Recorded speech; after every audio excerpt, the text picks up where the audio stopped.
नवरात्र म्हटलं की देवीचा जागर, गोंधळ, आराधना.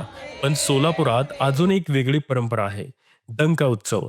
हा उत्सव खास तृतीयपंथी समाज, जोगती, आराधी आणि देवदासी यांचा आहे. वर्षभर इतरांच्या आनंदात सामील होणारा हा समाज स्वतःसाठी सण साजरा करतो. नवरात्रीच्या पहिल्या मंगळवारी ही पूजा केली जाते. धरती मातेला पान, सुपारी, हळद-कुंकू, 5 खडे अर्पण केले जातात आणि प्रार्थना केली जाते, ज्यांनी आम्हाला मदत केली, दक्षिणा दिली, त्यांना सुजलाम सुफलाम कर. त्यांच्या घरात भरभराट होऊ दे. ही पूजा म्हणजे केवळ विधी नाही, तर कृतज्ञतेचा उत्सव आहे. या दिवशी ते नटतात, दागिने घालतात, नवीन साडी, परडी विकत घेतात.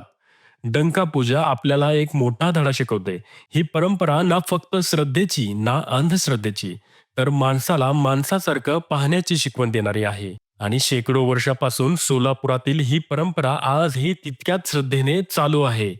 अशीच विसरलेली पण गर्वाने सांगण्यासारखी गोष्ट पुन्हा उलगडूया फक्त अनटोल्ड सोलापूरवर. आजच फॉलो करा.